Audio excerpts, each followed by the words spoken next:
वैसे तो आरएसएस की स्थापना 1925 में हुई थी, लेकिन केंद्र में बीजेपी की सरकार आने के बाद आरएसएस के एजेंडे को बड़ी रफ्तार मिली है और आरएसएस ने 90 साल पहले जिस मिशन 13 की शुरुआत की थी उसे लागू करने की कोशिश की जा रही है। आप में से बहुत से लोगों को आरएसएस के मिशन 13 के बारे में पता न होगा। ये आरएसएस का एक गुप्त मिशन है जिसके तहत भारत में इन 13 नियमों को लागू किया जाना है। आइए एक नजर डालते हैं आरएसएस के इस मिशन 13 पर। मिशन नंबर 1, भारत को हिंदू राष्ट्र घोषित किया जाए। मिशन नंबर 2, तिरंगा झंडा मनहूस है, इसकी जगह भगवा झंडा को मान्यता दी जाए। मिशन नंबर 3, भारत पर सिर्फ हिंदुओं का अधिकार है, मुसलमानों को अरब भेज दिया जाए। मिशन नंबर 4, भारत के संविधान को बदलकर मनुस्मृति का कानून लागू किया जाए ताकि राम राज्य स्थापित हो सके। मिशन नंबर 5, महात्मा गांधी की जगह नाथूराम गोडसे को देश का राष्ट्रपिता घोषित किया जाए। मिशन नंबर 6, आरक्षण को खत्म कर वर्ण व्यवस्था को शुरू किया जाए ताकि दलितों को फिर से अछूत बनाया जा सके। मिशन नंबर 7, स्पेन की तरह सभी मस्जिदों और मदरसों को मंदिरों में तब्दील कर दिया जाए। मिशन नंबर 8, भारत की सत्ता एक ब्राह्मण के हाथ में होनी चाहिए, अछूत लोग देश के लिए अशुभ है। मिशन नंबर 9, सिख और आदिवासी समाज को हिंदू धर्म स्वीकार करने पर मजबूर किया जाए, इनकार करने पर कड़ी से कड़ी सजा दी जाए। मिशन नंबर 10, ब्राह्मण भगवान का रूप होता है, ऐसा नियम बनाया जाए जिससे ब्राह्मणों को कभी सजा न हो। मिशन नंबर 11, पुलिस और सेना में सिर्फ उच्च जाति के हिंदुओं की भर्ती की जाए। मिशन नंबर 12, संसद और न्यायालय में गायत्री मंत्र और पूजा पाठ अनिवार्य कर दिया जाए। मिशन नंबर 13, मुस्लिम औरतों का रेप करने और उनका कत्ल करने की कोई सजा नहीं होगी। ये है आरएसएस का वो मिशन 13 जिसे वो पिछले 90 सालों से लागू करने की कोशिश कर रहा है और अब बीजेपी सरकार आने के बाद इसका असर भी दिखने लगा है। आरएसएस एक ऐसे देश की कल्पना कर रहा है जिसमें दलितों और मुसलमानों के लिए कोई जगह नहीं है। सवाल तो ये है कि क्या आरएसएस इसमें कामयाब हो पाएगा? तार देखिए, आप निश्चित ही हैरान रह जाएंगे।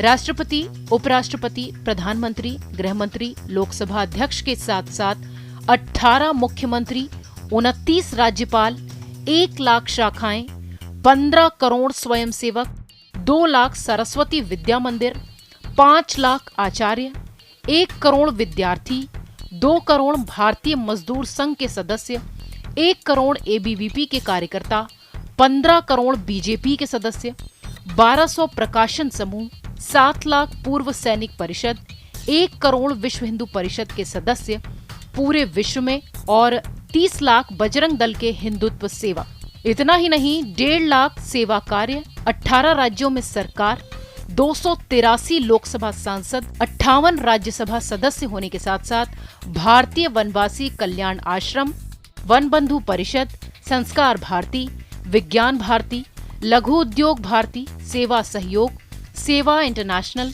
राष्ट्र सेविका समिति, आरोग्य भारती, सामाजिक समरसता मंच, मुस्लिम राष्ट्रीय मंच, अनुसूचित जाति जनजाति आरक्षण बचाओ परिषद, श्री राम जन्मभूमि मंदिर निर्माण न्यास, दीनदयाल शोध संस्थान, भारतीय विचार साधना, संस्कृत भारती, भारत विकास परिषद, जेकेएससी, दृष्टि संस्थान, हिंदू हेल्पलाइन, हिंदू स्वयंसेवक संघ, हिंदू मुन्नानी, अखिल भारतीय साहित्य परिषद, भारतीय किसान संघ, विवेकानंद केंद्र, तरुण भारत, अखिल भारतीय ग्राहक पंचायत, हिंदुस्तान समाचार, विश्व संवाद केंद्र, रक्त पेड़ी, भारतीय इतिहास संकलन समिति, एकल विद्यालय, धर्म जागरण, भारत भारती, सावरकर भवन, शिवाजी अध्यासन, हिंदू एकता संगठन, राष्ट्रीय सिख संगत, सरस्वती शिशु मंदिर। आप ये नाम शायद गिन न पाएं, थक जाएं सोचते हुए, पर ये है आरएसएस की छोटी सी दुनिया। ये सब मिलकर बना है राष्ट्रीय स्वयंसेवक संघ, जो कि विश्व का सबसे बड़ा संगठन है। Bureau report. निकरें ढीली, दिमाग तंग, राष्ट्रीय स्वयंसेवक संघ। राष्ट्र प्रेम का तबला कूटने वाले संघियों, असली बहादुर हो तो इन सवालों के जवाब दो। नहीं दे पाए तो कायर वर्कर के वारिस तो खैर तुम लोग हो ही। आरएसएस ने आजादी की लड़ाई क्यों नहीं लड़ी? सुभाष चंद्र बोस आजाद हिंद सेना का गठन कर रहे थे। तब संघ ने सेना में शामिल होने से हिंदू युवकों को क्यों रोका? संघ के वीर सावरकर अंग्रेजों को 21 माफीनामे देकर जेल से क्यों छूटे, जबकि 436 लोग और थे सेलुलर जेल में? सिर्फ इन्होंने ही क्यों माफीनामे लिखे? ऐसी क्या विपदा आ गई थी? आरएसएस के पहले 1925 में प्रथम अधिवेशन में द्विराष्ट्र सिद्धांत, हिंदू राष्ट्र और मुस्लिम राष्ट्र का प्रस्ताव क्यों पारित किया गया, जबकि संघ अखंड भारत की बात करता है? 1942 में असहयोग आंदोलन का संघ ने बहिष्कार क्यों किया और संघ ने इससे संबंधित पत्र ब्रिटिश गवर्नमेंट को क्यों लिखा? अगर ये पत्र न लिखते तो देश 1942 में आजाद हो जाता। गांधी जी की हत्या के प्रयास संघ आजादी के पूर्व से कर रहा था। क्यों? गांधी जी पर आजादी के पूर्व 5 बार संघियों ने हमले किए। क्यों? संघ प्रमुख केशव बलिराम हेड गवर्नर ने कहा था कि ऐसे हिंदुओं को अपनी ताकत का उपयोग अंग्रेजों के खिलाफ न करते हुए देश में मुस्लिम, क्रिश्चियन और दलितों के खिलाफ करना चाहिए। ऐसा क्यों? 15 अगस्त 1947 को जब देश आजाद हुआ तब संघ के लोग राष्ट्रध्वज तिरंगे को पैरों तले कुचल रहे थे, तिरंगे को जला रहे थे। क्यों?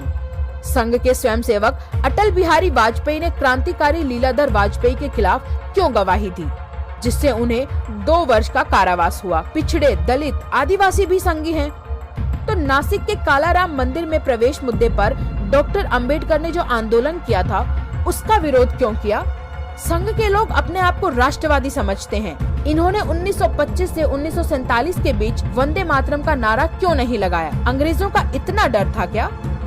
संघ, विहिप और अन्य हिंदूवादी संगठन के प्रमुख दलित आदिवासी समूह से क्यों नहीं बने?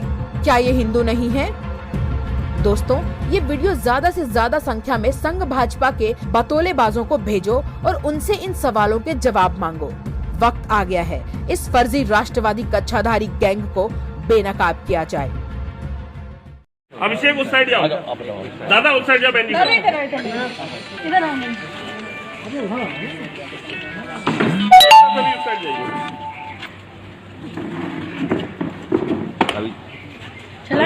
चलाना नहीं अभी तो फोटो सेशन हो। आप जो कर रहे करो। महात्मा नाथूराम गोडसे, महात्मा नाथूराम गोडसे। हाँ भाई, सब रेडी है? हाँ रेडी। महात्मा नाथूराम गोडसे, महात्मा नाथूराम गोडसे।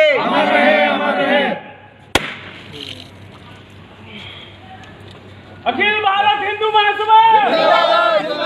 कैमरा चल रहा है, 3 गोली चला रहे हो। तुम आगे ले रहे हो। मैं नीचे आके बनाया तो फिर मैं कौन क्या जगह 3 मार ऐसे माचिस डालो आकाश माचिस लगाओ एक। अभी रुक जाए, नहीं एक है, माचिस दे दो।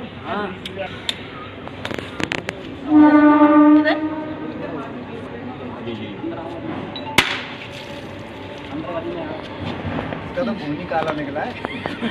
गन्ना खून था इसका। चलिए आप आगे लगाते हैं। माचिस कटुए भरे पड़े थे। माचिस है किसी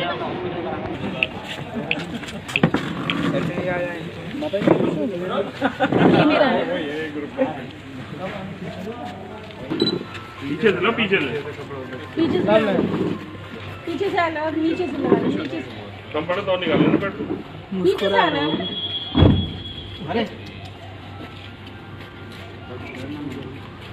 नारे लगा। नाथूराम गोडसे, महात्मा नाथूराम गोडसे, महात्मा नाथूराम गोडसे।